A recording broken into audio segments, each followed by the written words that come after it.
प्रचारक के दायित्व का निर्वहन किया। तत्पश्चात छत्तीसगढ़ प्रांत में सह प्रांत प्रचारक तथा प्रांत प्रचारक रहे।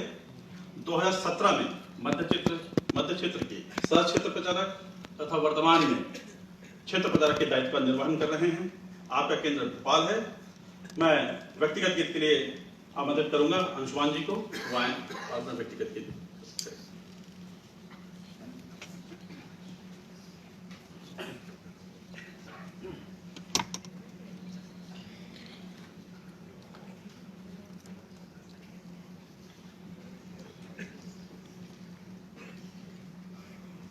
जाग उठा है आज देश का वह सोया अभिमान, प्राची की चंचल किरणों पर आया स्वर्ण विहान। जाग उठा है आज देश का वह सोया अभिमान। स्वर्ण प्रभात खिला घर घर में, जागे सोए वीर।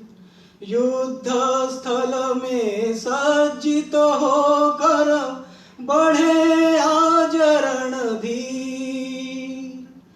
आज पुनः स्वीकार किया है असुरों का आह्वान।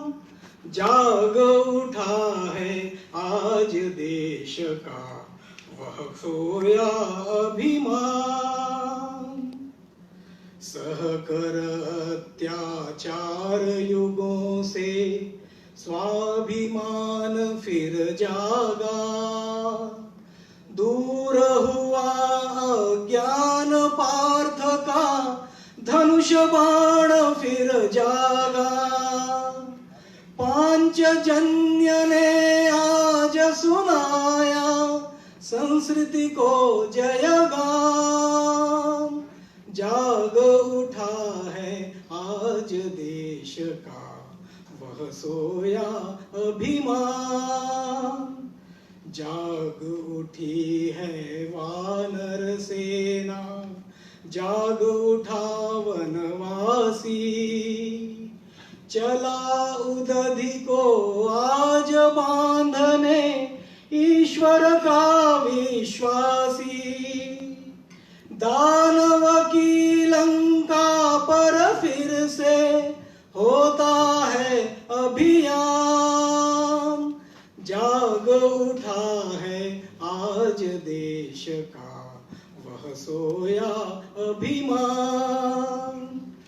खुला शंभु का नेत्र आज फिर वह प्रलयंकर जागा। तांडव की वे लपटें जागी, वह शिव शंकर जागा। ताल ताल पर होता जाता पापों का अवसान। जाग उठा है आज देश का वह सोया अभिमान। ऊपर हिम से ढकी खड़ी हैं वे पर्वत मालाएं। सुलग रही हैं भीतर भीतर प्रलयंकर ज्वालाएं। उन लपटों में दिख रहा है भारत का उत्थान।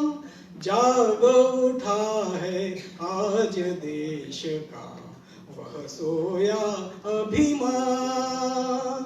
प्राची की चंचल किरणों पर आया स्वर्ण विहान। जाग उठा है आज देश का वह सोया अभिमान। वह सोया अभिमान, वह सोया अभिमान।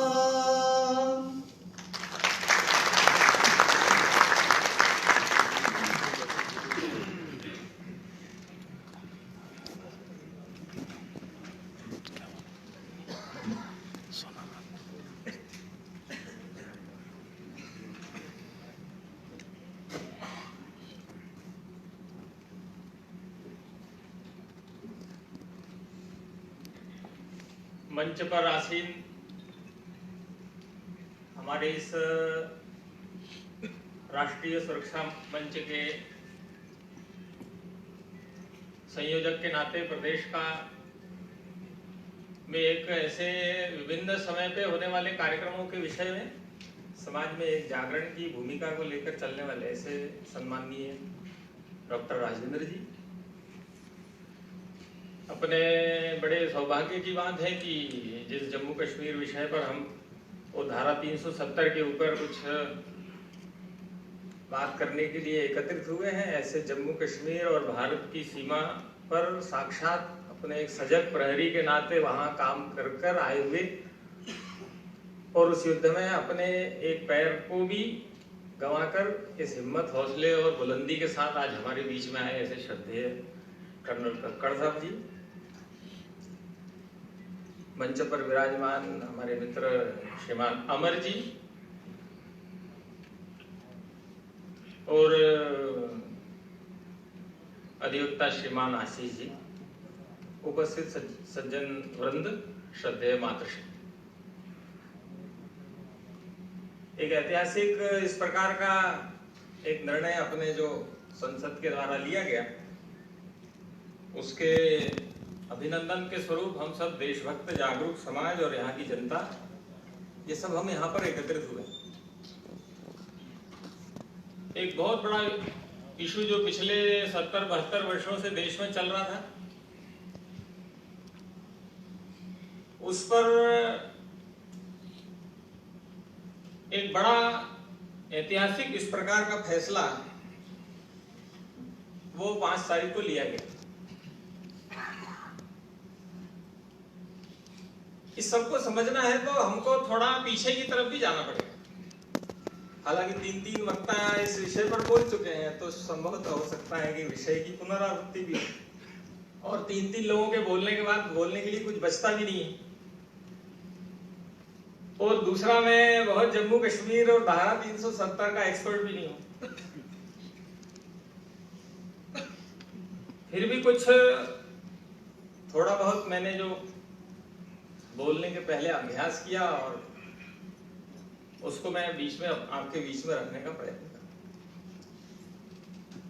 वास्तव में जम्मू कश्मीर ये कोई समस्या नहीं। जम्मू कश्मीर इस विषय पर हमारी दृष्टि ये प्रारंभ काल से ही थोड़ी गलत हो गई। इस विषय पर हमने प्रारंभ से ही जो हमारे देश की और हमारे नेतृत्व की भूमिका होनी चाहिए थी, वो भूमिका में कहीं ना कहीं कुछ गड़बड़ हो गई और इसलिए कुल मिलाकर एक परसेप्शन की लड़ाई ये चलती रही और हमने उस पर कहीं ना कहीं हमारा नेतृत्व ये डिफीट खाता रहा है। एक छोटी मानसिकता को लेकर हमने वहां पर सोचना शुरू। वास्तव में पिछले 70-72 वर्षों से पाकिस्तान इस विषय पर बहुत सजग रहा। इन 72 वर्षों में पाकिस्तान में कहीं कोई भ्रम नहीं हुआ। इन 72 वर्षों में एक दिन भी ऐसा नहीं रहा कि पाकिस्तान इस विषय को लेकर अलर्ट और अवेयर नहीं रहा। उसने वहां पर एक प्रकार का वातावरण बना के रखा और इसलिए वो कश्मीर, वो वहां पर पाकिस्तान का आवाम हो, वहां की जनता हो, वहां का मीडिया हो, वहां का नेता हो, वहां के इंस्टीट्यूशन हो, सारे के सारे लोगों के बारे में अगर विचार करेंगे तो वो जम्मू कश्मीर इस इशू को लेकर पाकिस्तान ने वहां पर एक अपनी अलर्टनेस बताई और इसलिए 72 वर्षों में एक दिन भी ऐसा नहीं रहा कि वो कहीं पर पीछे हटा हो या उसने कहीं अपने एजेंडे पर कहीं वो नीचे आया हो। पिछले कुछ वर्षों पूर्व जब नवाज शरीफ अपने वहां पर प्रधान हुआ करते थे, नवाज शरीफ अपनी एक उफा में एक वार्ता हुई थी। उफा की उस वार्ता में मोदी जी भी गए थे। वहां पर उन लोगों की एक छोटी सी मीटिंग हुई। उस मीटिंग के बाद और नवाज शरीफ ने एक स्टेटमेंट दे दिया।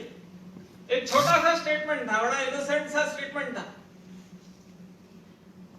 उसने कहा कि सारे समस्याओं का समाधान मिलकर बैठकर समझौते के साथ करेंगे और टेररिज्म इसके साथ हम कोई समझौता नहीं करेंगे। ऐसा एक छोटा सा स्टेटमेंट उसने दे दिया। ये स्टेटमेंट देना था कि आपने अगर गौर किया होगा तो सारे पाकिस्तान में भूचाल आ गया। नवाज शरीफ ने भी नहीं समझा होगा कि मैंने इतनी सी बात बोल दी, इसका इतना बड़ा मामला बनेगा। और देखा उसने कि सारा मीडिया हो, वहां का लोकल पब्लिक हो, वहां का इंस्टीट्यूशन हो, पत्रकार हो, मीडिया हो, सब प्रकार के लोग, सारे के सारे लोग वो नवाज शरीफ के विरोध में आकर खड़े हो गए, सेना विरोध में आकर खड़ी हुई। जिस दिन नवाज शरीफ ने इस प्रकार का अपना स्टेटमेंट दिया, उस दिन से उसका डाउनफॉल शुरू हो गया। और आप सब देखते देखते रह गए, 2 साल के अंदर उसकी सत्ता ही वहां से सल्तनत ही वहां से उसकी उधड़ गई। और नवाज शरीफ कहां चले गए? ये वहां उनकी इस प्रकार की स्ट्रेटेजी है। और इसलिए वो पहले दिन से ही इस विषय पर बहुत अलर्ट, उन्होंने पहले दिन से ही इस इशू को अपना एक हार्डकोर इशू बनाकर रखा। और इसलिए उन्होंने जम्मू कश्मीर इसको कभी छोड़ा नहीं। अपने देश को 47 में स्वतंत्रता मिली और हम अभी स्वतंत्रता की जरा खुशियां मना ही रहे थे कि उसकी नजर तो बराबर जम्मू कश्मीर पे थी। हम सबके ध्यान में है कि 47 में हमने स्वतंत्रता का अभी उत्साह मनाना ही शुरू नहीं किया था कि अपने देश पर कबायलियों के माध्यम से, और उसने आक्रमण कर दिया और तेजी के साथ उसने घुसने का उपक्रम शुरू किया। साथ में सेना के लोग भी लगे रहे। वो सेना के पाकिस्तान की आर्मी जो है वो भेष बदल कर कबायलियों के साथ में मिलकर उसने अपना एक आक्रामक रुख अपनाया। आगे भी वो पीछे नहीं हटे। और इसलिए ध्यान में आता है कि हम तो हर मुद्दे पर पीछे हटते गए। बाद में सीज फायर का भी विषय आया। सीज फायर के बाद तो हमने इतना हम नीचे झुक गए कि हमने कहा कि ठीक है, ये सीज फायर जहां हुआ है तो एलओसी पर हम बात पक्की कर लेते हैं, जहां पर तुम हो वहां पर हम रहिए। अब यही हम इसी जगह तैयार हो जाते हैं। और आप जहां जितना आपने कब्जा कर लिया वो आपका, जितना हमारा रह गया वो हमारा। और हम देखते हैं कि पाकिस्तान वो 52-53 में जब हमने इस प्रकार का प्रपोजल दिया भारत के लोगों ने, तो भी वो उसने उसको सीधे डिनाई किया कि नहीं, हमको ये नहीं लगेगा, हमको हमारा पूरा जम्मू कश्मीर चाहिए। उसकी नजर ही वो लगी रही। 62 में चाइना ने हमला किया, हमारे देश की थोड़ी कमजोर स्थिति हुई, उसको ध्यान में आया कि भारत थोड़ा कमजोर है और इसलिए उसने ऑपरेशन जिब्राल्टर चलाकर भारत में 65 में फिर एक बार आक्रमण करने का प्रयत्न किया, फिर एक दबाव बनाने का प्रयत्न किया, 71 में फिर आक्रमण किया। परंतु ऐसे सब प्रकार के आक्रमणों के बाद हर बार उसको मुंह की खानी पड़ी। हमारे शौर्यवान ऐसे पराक्रमी सेना के कारण हर जगह जब उसको मुंह की खाने पड़ी तो पाकिस्तान ने भी विचार करना शुरू किया। और उसके ध्यान में आ गया कि इस प्रकार हम हिंदुस्तान के साथ आमने सामने लड़ाई नहीं लड़ सकते हैं। तो एक स्ट्रेटेजी उन्होंने बनाई। उसके ध्यान में आया कि ऐसा हमारे लिए लड़ना कठिन है। उन्होंने तय किया bleeding India by thousands cut, हम भारत के टुकड़े टुकड़े करेंगे। और इसलिए प्रॉक्सी वॉर की शुरुआत हुई। और इस प्रॉक्सी वॉर की शुरुआत में उन्होंने इसका भारत में और एक कट्टरवाद का वातावरण बनाना शुरू किया। भारत में ऐसे स्थानों पर, विशेष कर जहां हमारा जो जम्मू कश्मीर का जो हमारा हिस्सा है, ऐसे स्थान पर, और आईएसआई के माध्यम से लोगों में बरगलाकर, वहां के युवाओं में भ्रम के वातावरण फैलाकर, विभिन्न प्रकार के ऐसे इशू उठाकर और उनको आतंकी ट्रेनिंग देकर इस प्रकार का एक आतंकवाद का स्वरूप ये धीरे धीरे शुरू हुआ। एक प्रॉक्सी वॉर की लड़ाई ये पाकिस्तान ने शुरू कर दी।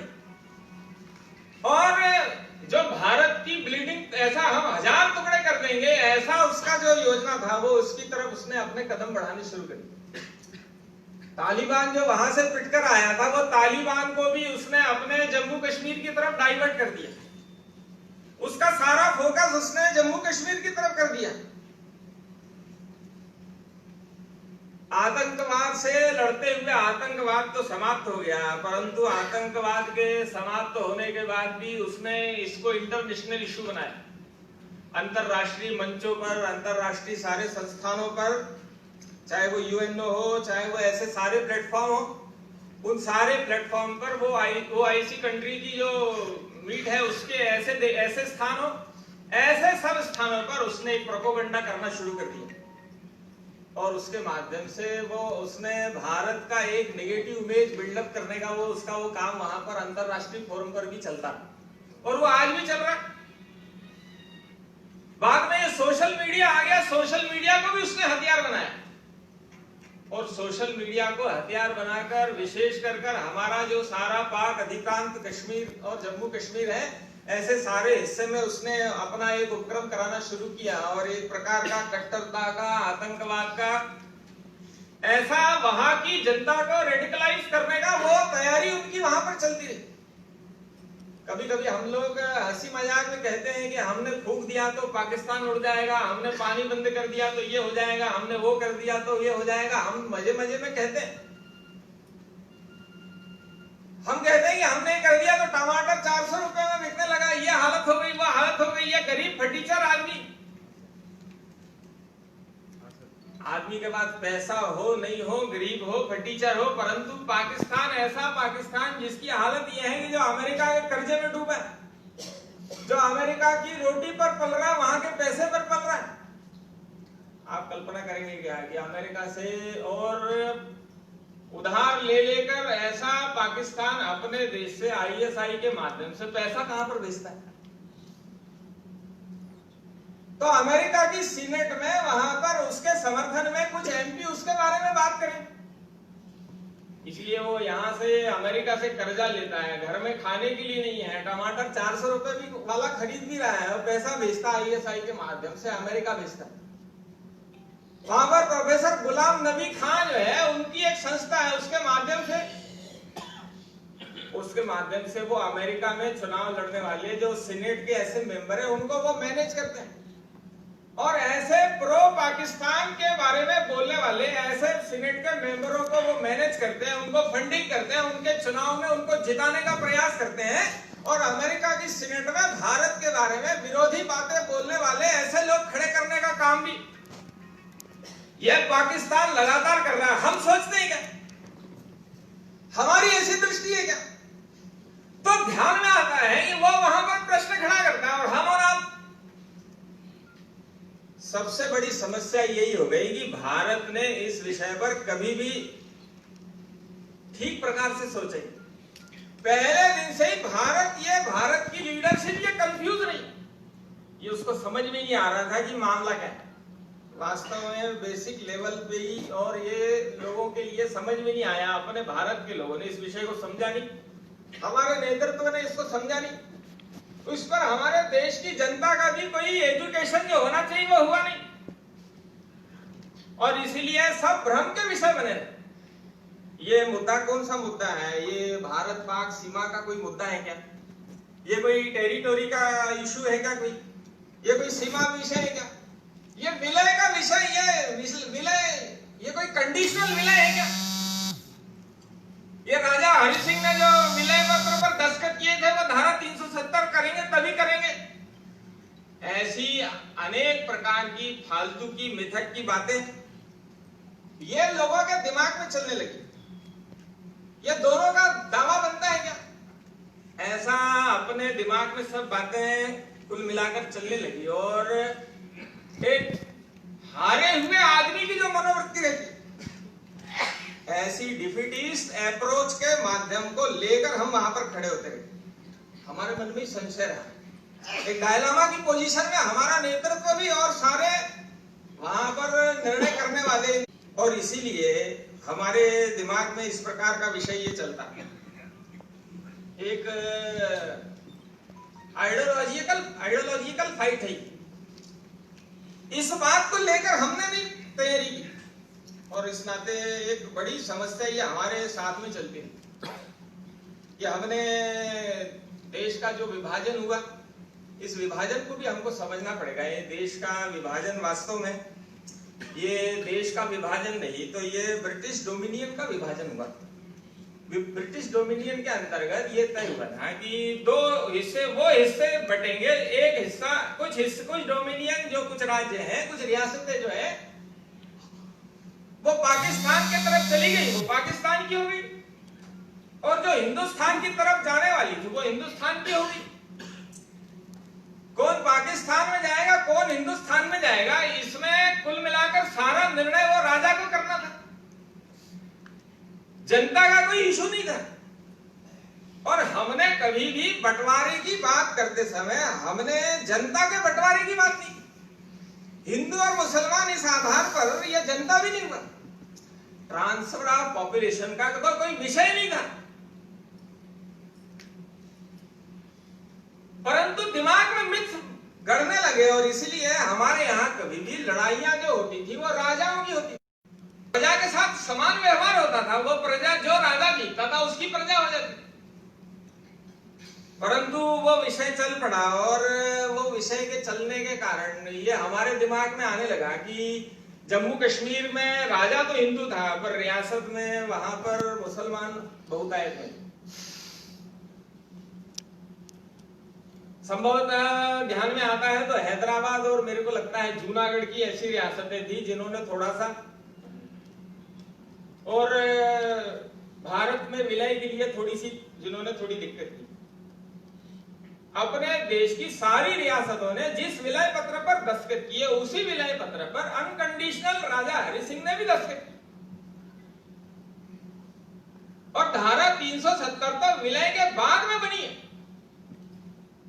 और इस नाते से एक भ्रम खड़ा करने का जो प्रयत्न था वो एक भ्रम खड़ा करने का प्रयत्न किया। जिस भारत के संविधान में अपने देश में एक 16-17 करोड़ ये भारत के इस संघीय ढांचे और इस संघीय लोकतंत्र के संविधान के अंतर्गत सुरक्षित सम्मानित जीवन व्यतीत कर सकते हैं। 16-17 करोड़ मुसलमान जब देश में इस संविधान के अंतर्गत बहुत आनंद के साथ सम्मान के साथ जीवन जी सकता है तो वो 70 लाख मुसलमान जम्मू कश्मीर का वो क्यों नहीं इस संविधान के अंतर्गत जीवन जी सकता? पर हमने कभी सवाल ही नहीं खड़ा किया। हमारे दिमाग में वो हिंदू मुसलमान का भाव चल पड़ा। वो हमने जिस कमिटमेंट की बात हमने अपने संविधान की बात पर की, जिस संविधान के विषय को लेकर हमने कहा कि हम कौन हैं, तो हम वो भारत के लोग हैं, we people of the India, ये हमारा कमिटमेंट और कन्विक्शन बना कि नहीं बना? हमने भी अपने देश में और हिंदू मुसलमान के नाते देश में लोगों को देखना शुरू कर दिया ये हमारे देश की गड़बड़ हो गई। और इसलिए कुल मिलाकर अंग्रेज तो ये चाहते ही नहीं थे कि जम्मू कश्मीर ये भारत के साथ मिले, क्योंकि उस समय जिस प्रकार की परिस्थितियां बन रही थी उस समय की परिस्थितियों के आधार पर सारे द्वितीय विश्व युद्ध के बाद और रशिया का प्रभाव बढ़ रहा था, कम्युनिज्म ये तेजी के साथ अपनी गति बढ़ा रहा था, चाइना ये कम्युनिज्म से पूरा और कम्युनिज्म के प्रभाव में आ चुका था। इसलिए अंग्रेजों के ध्यान में आ रहा था कि आने वाले समय में अगर हमको यहाँ पर अपनी एक ताकत बनकर खड़े रहना है तो हम पाकिस्तान को एक बड़ा हथियार बनाकर काम कर सकते हैं। और जम्मू कश्मीर ये एक बहुत बड़ा जो आज सारा का सारा पीओजेके के अंतर्गत माना जाता है, वो बड़ा एक स्ट्रेटेजिकल इस प्रकार का पॉइंट है। इस पर वो एक अपना बेस बनाना चाहते थे, इस पर वो वहां पर रहना चाहते थे, इसीलिए उन्होंने आक्रमण करवाया, इसलिए कबायलियों का आक्रमण हुआ। माउंटबेटन की पूरी इच्छा थी कि ये सारा का सारा क्षेत्र ये पाकिस्तान के पास चला जाए। वो कभी नहीं चाह रहा था कि हम इसमें रुकावट कर सकें। यूएन में तो हम बहुत पहले चले गए थे, पर हम लड़ाई लड़ते रहे 1949 तक। 1949 में सीज फायर हुआ और मेरे को ध्यान में आता है कि 1948 में हम यूएन में चले गए थे, परंतु वहां पर कुल मिलाकर शेख ने अपना प्रभाव जमाना शुरू कर दिया। शेख नेहरू जी के भी बहुत निकट आ गया था और शेख महाराजा हरि सिंह को भी नहीं चाह रहा था। राजा हरि सिंह के प्रभाव को घटाने के लिए और उसने अपने प्रयत्न करना शुरू कर दिया, राजा के बारे में भड़काना शुरू कर दिया और इस सब बातों में कांग्रेस और उस समय का नेतृत्व ये सारा का सारा फंस गया। और कुल मिलाकर माउंटबेटन नहीं चाहता था कि वहां पर सेना को भेजा जाए। वो 15 दिन की छुट्टी पर गया था, नेहरू जी भी नहीं चाह रहे थे। एक घटना ध्यान में आती है कि वहां पर सेना भेजे कि नहीं भेजे। नेहरू जी पूरे दबाव में थे और वो चाह रहे थे कि सेना ना भेजी जाए।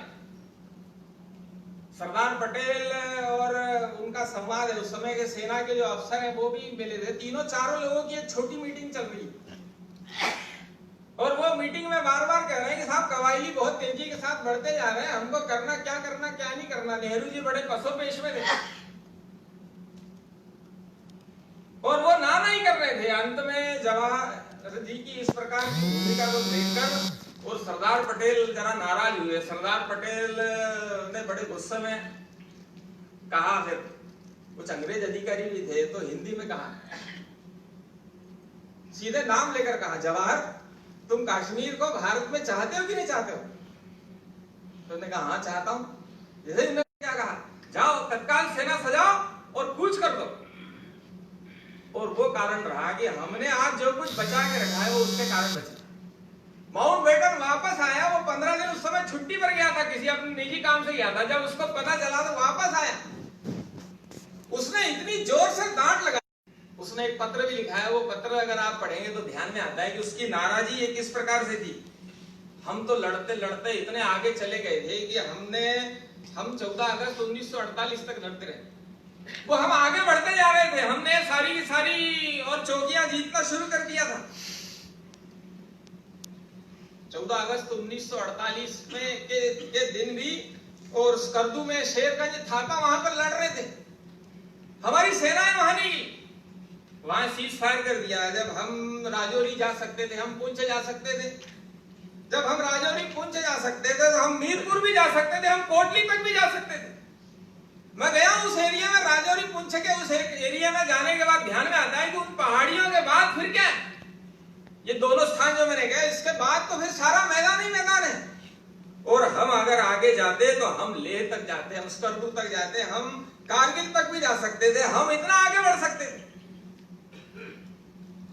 पाकिस्तानी कबायली सेना भाग रही थी, पीछे हट रही थी। हमने सीज फायर कर दिया। सेना के लोग बोलते रहे कि हमको 1 हफ्ते का अवसर दे दीजिए, हम तो लाहौर तक झंडे गाड़ देंगे।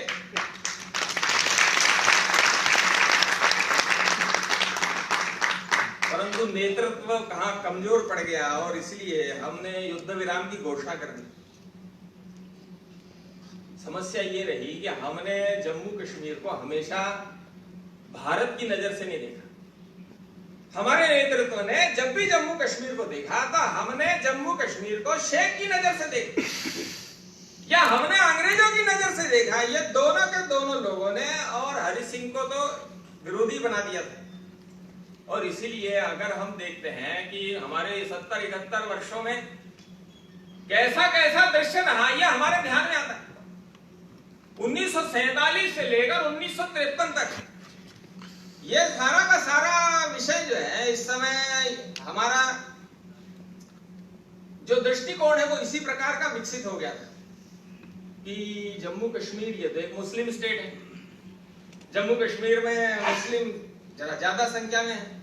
ये कुल मिलाकर पाकिस्तान की तरफ जाने वाले थे और हम शायद मॉरली ठीक नहीं है और जनता इसलिए तय करेगी। फिर वो जरा जनमत का विषय होगा, फिर ये विषय जरा कुछ मिलकर बैठकर वार्ता कर लेंगे, बातचीत कर लेंगे और बैठकर दोनों लोग मिलकर समाधान कर लेंगे। वार्ता क्या होती है? वार्ता अगर हो गई, वार्ता मतलब आप बार्गेनिंग के लिए तैयार हो गए, आप सौदेबाजी के लिए तैयार हो गए। बार्गेनिंग का विषय नहीं था, सौदेबाजी का विषय नहीं था, आपस में बैठने की बात ही नहीं थी। बात तो इतनी थी कि राजा हरि सिंह ने जम्मू कश्मीर के सारे राज्य के विलय पत्र पर 26 अक्टूबर को दस्तखत कर दिया और इसलिए 15 अगस्त 1947 के पहले जो जम्मू कश्मीर रियासत थी उसकी इंच इंच भूमि यह हमारी है।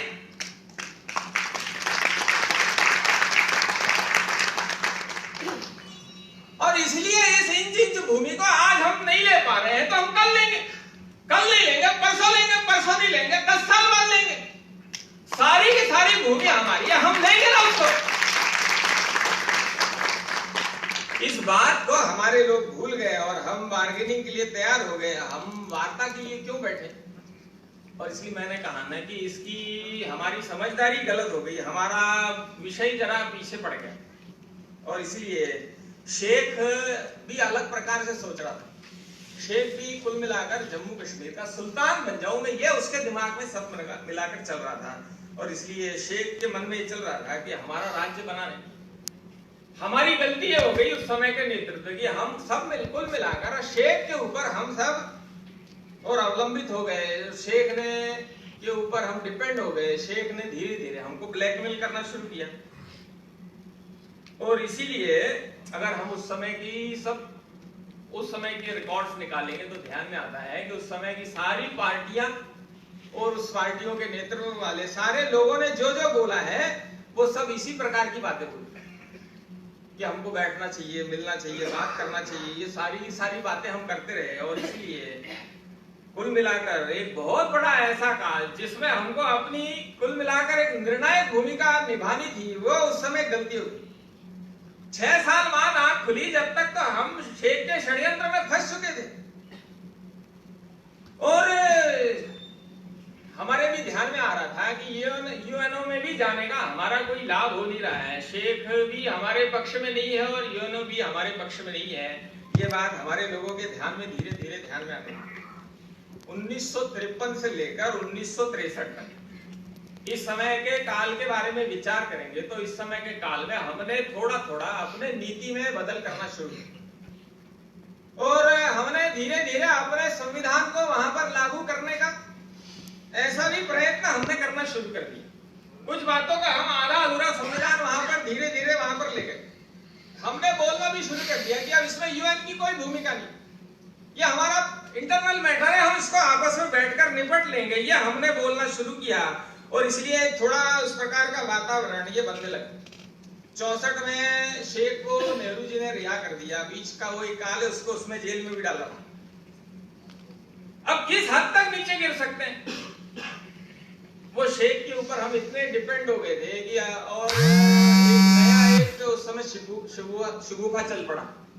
नेहरू जी ने शेख को बुलाया और कहा 64 में उसको कहा कि तुम पाकिस्तान जाओ। पाकिस्तान में जनरल अयूब थे, उनके साथ उनकी मीटिंग हुई। वहां पर अयूब से उन्होंने ये कहा कि हम किस स्तर पर आ गए थे कि कहा ऐसा करते हैं महासंघ बनाते हैं और ऐसा महासंघ बनाकर वहां पर और दोनों के कुछ इशू होंगे जो वहां पर बात रखेंगे और कुल मिलाकर एक महासंघ बनाकर उसकी एक स्थिति बनाएंगे और उसका प्रमुख काम ये शेख करेगा। तो वो तो बहुत अच्छा हुआ कि जनरल अयूब ने खदेड़ कर भगाया, कहा कि तू वहां का सुल्तान बनना चाहता है, भाग यहाँ से। ऐसी स्थिति पर भी हम आ गए थे और इस निचले स्तर पर भी सोचने वाले हम बन सकते हैं क्या, ऐसे उस समय हमारे नेतृत्व की एक कमजोरी ध्यान में आती है। 1964 से लेकर 1967 तक यह काल हमारे जम्मू कश्मीर के विषय को लेकर एक बड़ा अच्छा काल माना जाना चाहिए। जम्मू कश्मीर के विषय पर काम की जो थोड़ी बहुत अच्छी शुरुआत हुई है वो इसी काल में हुई। 64 से 67 तक लाल बहादुर शास्त्री ने उस सारे विषय को हैंडल किया था और इसलिए उस समय उन्होंने वहां पर सारे नेशनल फोर्सेस जो हैं उनको बढ़ाने की योजना की। सारे प्रमुख पार्टियां उनके ध्यान में आ गया कि जम्मू कश्मीर में यह अलगाववाद वहां की स्थानीय पार्टियों के कारण, वहां की लोकल सब पार्टियों के कारण वहां पर अलगाववाद बढ़ेगा। इसलिए उन्होंने वहां पर कुछ जो अन्य पार्टियां थी उनसे भी उन्होंने बातचीत की। उस समय प्रजा सोशलिस्ट पार्टी हुआ करते थे, उन्होंने कहा कि जाओ आप प्रजा सोशलिस्ट पार्टी का भी जरा काम वहां पर जरा मजबूत करिए, हम आपको जरा मजबूती करेंगे, आपके लिए वहां पर जरा सहयोग करेंगे। वहां पर ये नेशनल कॉन्फ्रेंस हुआ करती थी, ये नेशनल कॉन्फ्रेंस का उन्होंने और नेशनल कांग्रेस के साथ विलय करा दिया, उसको तोड़कर इसमें मिला दिया। वहां पर प्रजा सोशलिस्ट पार्टी का एक और छोटा सा एक ब्रांच हुआ करता था, वो संसोपा हुआ करता था। वो संसोपा को भी कहा कि आप भी वहां पर काम करो। उन्होंने और बढ़कर आगे चलकर उन्होंने कहा कि कम्युनिस्टों से भी कहा कि तुम्हारा काम वहां कमजोर है, हम तुमको वहां मदद करेंगे, तुम वहां जाकर काम करो। ऐसा कुछ राष्ट्रीय स्तर की पार्टियों को भी उन्होंने वहां पर काम करने के लिए अवसर दिया, उनके ध्यान में आ गया था ये रीजनल पार्टियां रहेगी तो यहाँ पर अलगाववाद रहेगा। ऐसा अलगाव रहा तो हम भारत का संविधान वहां कैसे ले जाएंगे।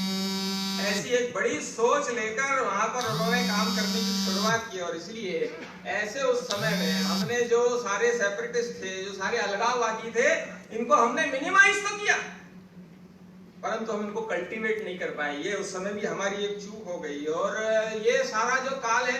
और जम्मू कश्मीर के इंचार्ज थे, विदाउट पोर्टफोलियो मिनिस्टर थे और इंचार्ज जम्मू कश्मीर के थे।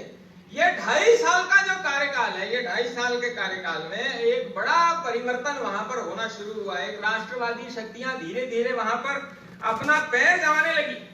एक वातावरण देश में भी बन रहा था, और इसलिए उस समय अगर हम देखेंगे तो राम मनोहर लोहिया जी का स्टेटमेंट, उस समय के कांग्रेस पार्टी का जो प्रस्ताव हुए हैं, उनके जो बैठकों के विषय हैं, उन सब प्रकार अगर हम देखेंगे तो ध्यान में आता है कि सबने इस विषय पर बहुत सकारात्मक और एक अच्छी दिशा में चलने की ये बात की गई। वहां पर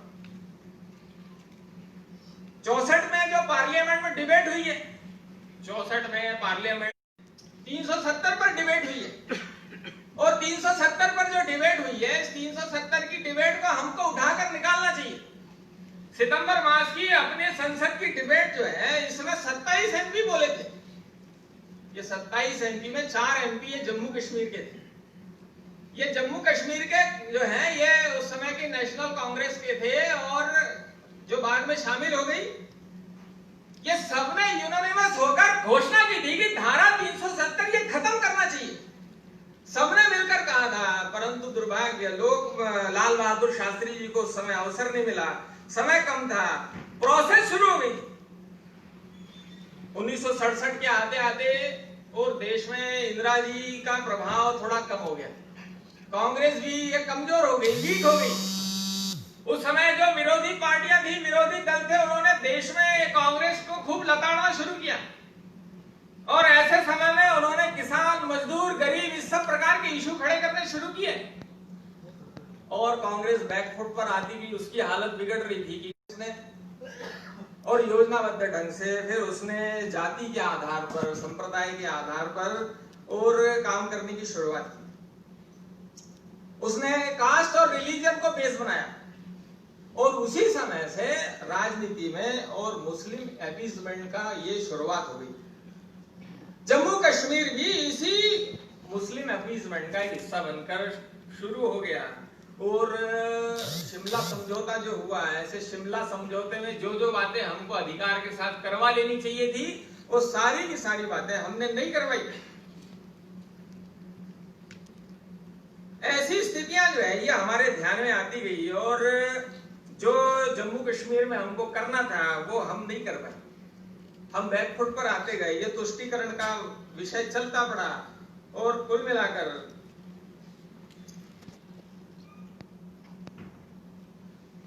शेख जो है वो जेल से बाहर निकलते हैं।